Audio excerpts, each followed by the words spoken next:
Welcome back to round number 3 of our Articuno tournament.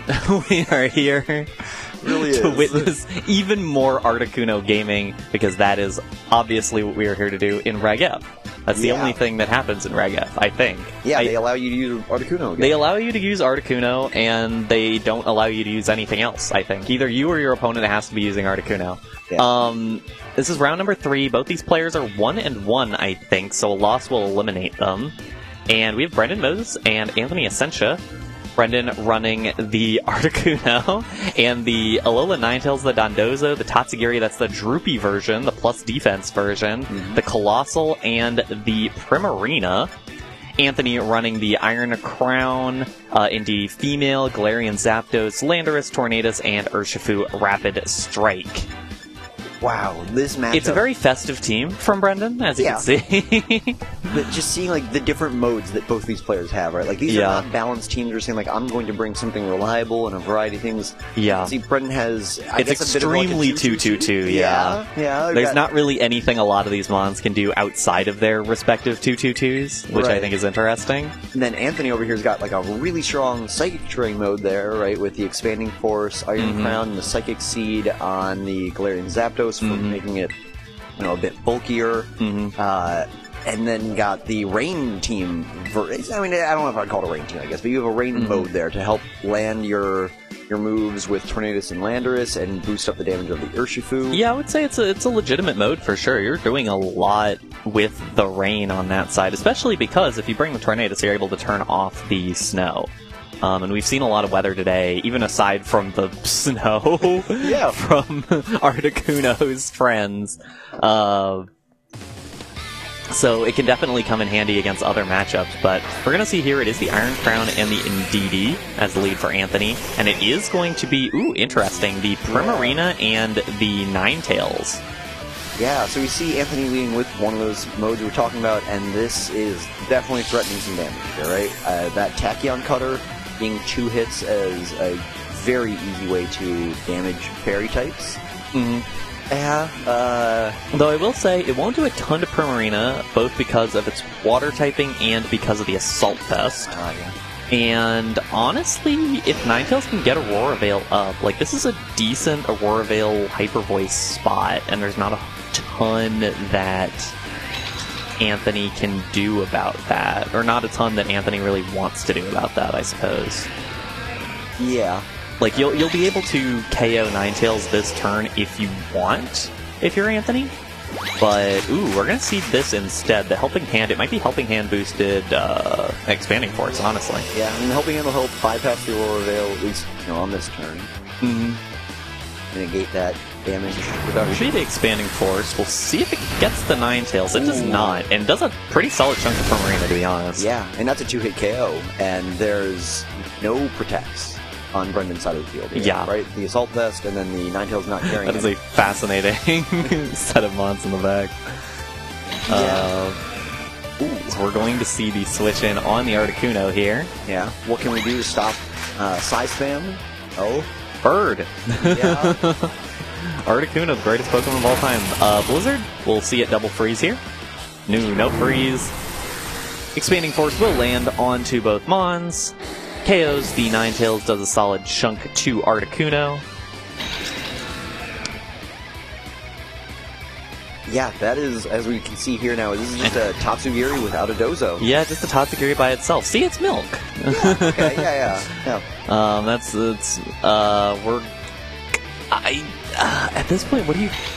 I think Brendan's actually in a really awkward spot. It is tough. I mean, I assume that the Scarf has to outspeed anything. It does, yeah. Scarf absolutely outspeeds. The problem is, like, if it's Follow Me plus Expanding Force, what do you do? I don't even know if Anthony needs Follow Me Expanding Force. You can Follow Me Tachyon to take care of the that's also Kuno, right? True. But honestly, just do even more damage and see how much you can do before both these mons drop. So you see the Follow Me there. Indeedee drops the Hydro Pump from that Scarf Tatsugiri. And now we'll see what the Iron Crown, it does go for Tachyon Cutter. Yeah, so, Blizzards. And Tachyon Cutter ignores accuracy, right? Yes. So it goes through the Snow Cloak and the Bright Powder, which is very important in this matchup, actually. Yeah, there's so many, on some of those new moves, there's so many little layers like that of like, oh, it hits twice, and it ignores and all that. And it ignores accuracy, Yeah. And so it doesn't come up very often, but when it does come up, it is pretty meaningful. Right. But now with the other legendary Kanto bird, the Galar version here, and he's got two fast mons threatening, and the Tatsugiri locked into Hydro Pump here can only attack one of them, which means Anthony's in a very good position. Yeah, and the Hydro Pump, it's good damage, but it's not great damage. And the Terra hasn't even been used by Anthony yet, so he could even Terra Water the Iron Crown. Yeah. And Brendan's just saying, nah, I know, I'm done for this one. So we'll see Anthony pick up game number 1 there. Yeah, expertly handled around this team where there's so many questions, right? Of like what's going to show up and when.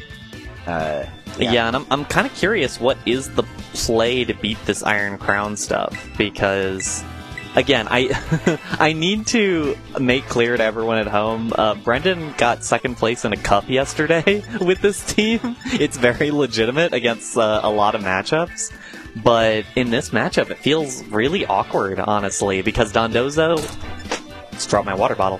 Dondozo is really rough against big special damage, like the Iron Crown. Yeah, especially with that defense boosting, not going to do anything for you there. Yeah, and Primarina gets the Aqua Jet redirected by the Follow Me, so it can't set up the Colossal. And Articuno and Ninetales don't really do damage to the Iron Crown, so I'm curious what Brenden thinks is the answer, or if it's just... Or... Yeah, I don't know. It's tough. It's very tough. Yeah, I do like the call out there about like the Aqua Jet isn't even safe, because I say the Colossal would put on a bit of pressure. Yeah, the Colossal would be. Yeah, the Colossal would be great if the Follow Me wasn't there. Yeah, it's almost like Indeedee is a good Pokemon. Indeedee's kind of good is the problem. Yeah, and we'll see Iron Crown Indeedee once again. I mean, if it ain't broke, we will see the Tatsugiri this time, which I do like that switch up. Because Tatsu does at least pressure Iron Crown a little bit. Yeah, a bit. I don't know how well... Like, obviously, it's the fastest thing on the field.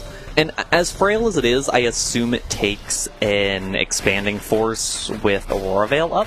That's what I was going to say, yeah, especially with Aurora Veil. But... And you also have the opportunity to go for Muddy Water, which could at least stop expanding force from connecting, potentially.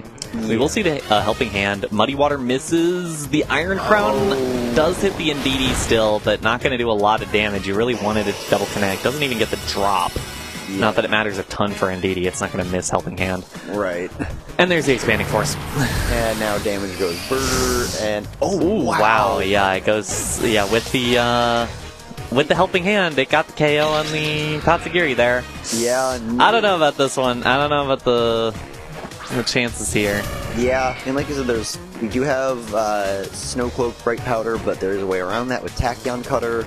So a bit of a question of like... Yeah, it might just be like a Psychic plus Tachyon Cutter, honestly. Yeah, just to try to do damage. Because the thing is, there's no damage being threatened to Iron Crown right now. No major damage. Right. Like, especially, we've seen a lot of Specs Articunos. This is Bright Powder Articuno. So it does way less damage than those other Articunos. Yes, it is nice that, if it wants to go for those Sheer Colds, it's not locked into it, and it does have... Maybe it has to go for a Sheer Cold here. I think that's kind of... We're actually just going to see the Helping Hand. So probably Expanding Force, then. Probably Expanding Force. Blizzard needs to freeze, and doesn't get it. Expanding Force... Misses. Yeah. It does miss the Articuno, so... There you go, that's that... Did matter a little bit there, and Articuno will get a Blizzard off if that's what it wants to go for, or potentially a Sheer Cold. That could be the out. Okay, it is Blizzard. Gets the Indeedee KO'd. That's pretty good. Can it freeze the Iron Clown? Nope, doesn't look like it? No. Yeah. Alright. And now, we've seen that the Iron Crown is faster than this Articuno, and it cannot protect in front of Tachyon Cutter. Ooh. Yeah. I don't know for sure that Tachyon Cutter actually KOs Articuno at this range. I would say it is booster special attack. Oh, there is, Veil. But Veil is active. Yeah. So I can't necessarily be certain. And Articuno is very specially bulky, famously so. Yeah. But at the same time, Anthony can just say, well, this is the one thing that's scary. I can just double into it, and unless we see more shenanigans. And we'll get the Terra on the Zapdos as well, which will make it a lot less susceptible to the Moonblast. Yeah, as well as Blizzard. Yeah. And Blizzard, for that matter, yeah. We'll see Acrobatics miss into the Articuno again. Tachyon Cutter, though, not going to KO. Yeah, I guess, this is still a chance. Brenden gets back in here, right? Is through these shenanigans here, there can be more free. That did not much damage to Zapdos. That did not a lot of damage to Zapdos. No. And the Defiant boost as well, which probably will not matter that much, but certainly doesn't help. Yeah. It certainly won't matter if we see more misses. Because I think at this point, Acrobatics into the Arena, nearly a KO, but not going to get there. Tachyon Cutter. Can't miss. Yep. Can't miss Tachyon Cutter. Wow. And, definitely a bit of an unfortunate matchup for Brenden here. Yeah. When you're relying on a bunch of snow Pokemon here, and ice types, or things that don't love seeing Iron Crown coming. Yeah, when everything on your team is pretty bad matchup against Iron Crown, it definitely does not feel great. But great job by Anthony kind of identifying his win condition, because there were other Pokemon on the team, and he had quickly identified, okay, Indeedee, Iron Crown, literally nothing that Brenden can do about this lead, and basically nothing that he can do about me just hitting Expanding Force a bunch of times. And also, remembering that Tachyon Cutter ignores accuracy, because that did genuinely matter for that one. But, that was a pretty quick one. We will take a quick break, maybe a longer break, because we're waiting on everybody else here. And we'll be back for round 4, final round. Mm-hmm. So don't go anywhere.